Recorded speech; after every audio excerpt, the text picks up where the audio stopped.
2 years, this game has changed massively for both good and bad. The game looks nothing like it was back in 2020 and for the first half of 2021. It's really crazy how much has changed. However, with a massive change in the past 2 years came a massive shift in the community. So today, I thought we'd look at the downfall of this community and maybe get an answer as to how this such massive shift happened in the first place. Also, I should probably say before we start that I'm not trying to target any specific person with this or anybody in general. I just want to give a history of the community and just see what went wrong. So please, don't take this into offense.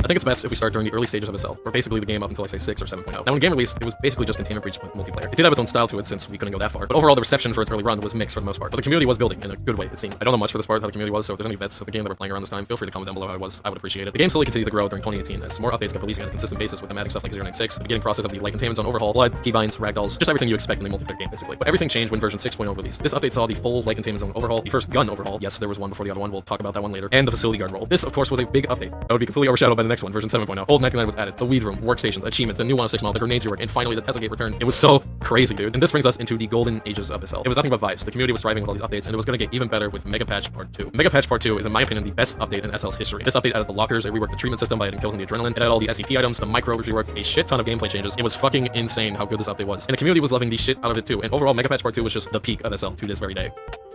Okay, let's get to the real shit now. I think the beginning of the problems for both the game and the community started to pop up in Scopophobia, mainly with the 096 rework. The 096 rework was on its own a disaster for the most part. 096 was really overpowered when it released, and the community was having none of it. And with a little help of a certain person I won't mention for now, made a video about it, everybody agreed that 096 needed to be fixed now. Everyone basically came together with this. It just kind of showed how the community was during this time. They were a whole for the most part. Sure, there was always that one dude who thought otherwise, but overall the community all agreed that 096 was too OP, and Northwood would listen and rebalance in the next update, which they have continued to do ever since. Yeah, so 096 has basically been in a rebalancing phase ever since then, and almost every time, I hate to say, it has failed. It has not worked out. But moving on from that, the 096 rework didn't stop the community from thriving during this age. However, also during this time, there was a little surge of more competitive players. As the game continued to grow during 2020 and the pandemic era, since obviously more players were able to be on during this time with everything in lockdown, there was just a little surge in more competitive players. But overall, the community was great. The game was growing, and even during this time, it was when I started to play Secret Lab. The winter of 2020 was nothing but a vibe on that game. It was just a lot of fun just playing with other people, meeting new friends, new enemies. And then 2021 hit, everything was looking great, the community was looking great, it was all still a vibe.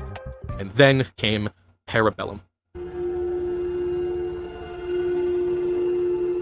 So Parabellum was announced during February of 2021 when they revealed that the guns would be getting an overhaul for the second time. They also revealed a new armament system, a new radio, as well as now being able to move slots in your inventory around. It looked really cool and got people excited for the update instantly. Meanwhile, during all this, the current game was still very casual and was falling off a little since all Northwood's work was put into the gun update. During the build-up to the beta release, they dropped a lot of teasers to Patreon supporters showing off the new gun models and what was to come, which all led to the absolute bombshell on July 10th, when they finally revealed all the major changes to the update to the public. They showed off all the new gun models apart from the AK, which are still being worked on. They showed the new recoil system, weapon hotkeys, the new attachment system, you can now throw stuff by pressing T, the new models for the medical items as well as some others, the new radio model, the new Tesla game model in effect, new changes to the RA, and a new culling system. It was a bombshell of information, but it wasn't even the best part, because on the same day, at around 2 p.m. Eastern time, they announced that the 11.0 beta was officially on the way for Patreon supporters tier 4 now, and people fucking bought this shit in droves. Northwood was making bank, over $10,000 at one point with this one singular update they were making. However, it wasn't just because of the gun update, no, because on July 24th, they revealed the true major change to the update, and that was the 173 rework. It got a new model, new abilities, new gameplay mechanics. It was insane, and it was a massive success for the game. Content creators who were making videos on this update were blowing up massively over this. This, of course, even helped further since during this time YouTube Shorts was added to the platform. It was insane. The Parabellum update changed everything, and it was a massive success for Northwood. But with this came at a cost, and that was the community. While the community was definitely thriving over the update, Parabellum itself was seeming to try and get attention of the competitive side of gaming. Now, I already said that before the update there was a little surge in competitive players, but overall didn't have a massive effect towards the game and the community. However, this update alone caused the beginning of the complete downfall of SL's community. This update saw a massive surge of competitive players come to the game for the first time, would have a massive effect towards the community. It was insane the shift the community took. This game, it felt completely different playing, not only because, well, the game was completely different with Parabellum, but with the community as well being a lot more competitive. This also caused a lot of the more casual players who were around during the old days starting to move on as they weren't having fun with the new vibe of the game and the community. I was honestly fine with the new shift. I still had a lot of fun on myself, but the signs were obviously starting to show. At the rate it was going, it was only time until the community completely fell apart. And it completely fell apart in 2022. 2022 was just the worst year of SL's run yet. It was a disaster almost the whole way through up until Mimicry, not just for the game, but really for the community. The community just fell apart entirely. What was left of the 2019 through 2020 community was completely shattered now. The community became a lot more toxic, a lot more divided, more angry at each other. It was a shit show from start to finish. And I mean, the world in general has just gone a lot more divided and shit now. However, the worst part of it all, though, wasn't even the community's fault.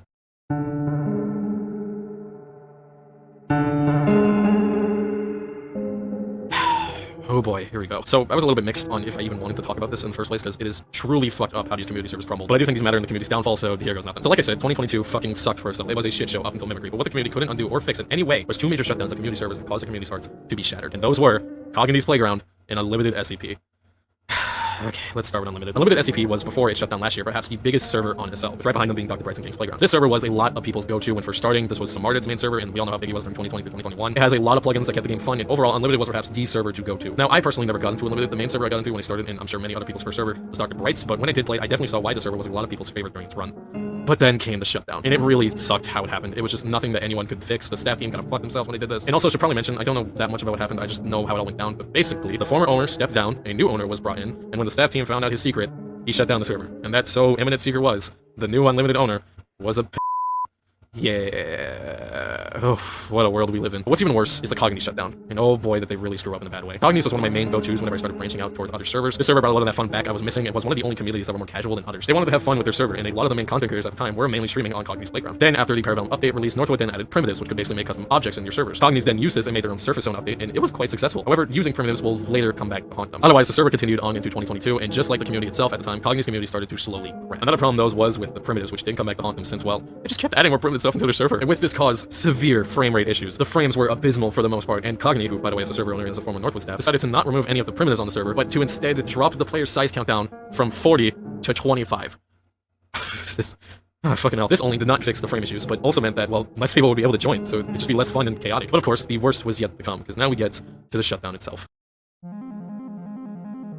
It's July 16th. It starts off normal, but then on Discord you hear the iconic notification sound. You go to see what it is, and yeah. So for context, before the shutdown happened, throughout the previous few days, the staff team for Cogs was starting to leave in droves. And it was pretty unclear at first, until July 16th, when this bombshell was revealed on Cogni's Discord and eventually on Wyatt's Discord. And the reason for it was because, and before I say this, if you don't want to feel uncomfortable after me saying it, then you can skip this time mark here. But the reason was, the owner of the server, Cogni, got into a Snapchat call with a underage staff, and then goes on to send him or her NSFW pics of femboys and asked them to rate it. Once this was announced on the Cogni's Discord server, Cogni quickly shut down the server, the Discord, and left the Northwood staff. After it all, Wyatt then talked to him about it, and he had this to say. I know you posted this, but I'd just like to explain. I have a multi-personality disorder, and sometimes I'm generally not in control. I've already booked therapy sessions to get this under control. It used to be a rare occasion before I started the host SL, Discord, etc. But it got really bad really quickly with all the stress and everything. I'll understand if you hate me or something, but I just wanted to say this. I've kept it private to many people. Only a few staff know of my condition. I know the extent of my freakouts, but I will get better. So yeah, all of this was just sad to watch. Cogni's was one of the most fun servers with a lot of plugins to keep the game exciting, and to see this in the limited go down in basically the exact same way just shows how fucked the world has become in the community. There are so many people out there that just do bad shit and ruin people's lives for years, and it sucks to see. So yeah, overall, these shutdowns in 2022 shattered their communities and left quite a hole for some time, something that we're still trying to rebuild to this very day.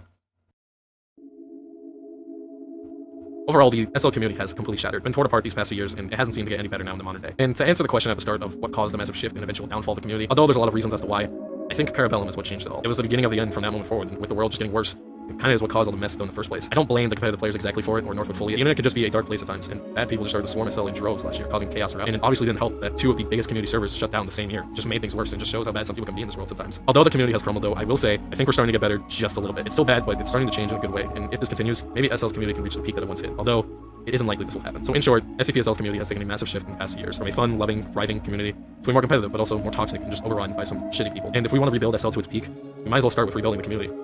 As if we even can.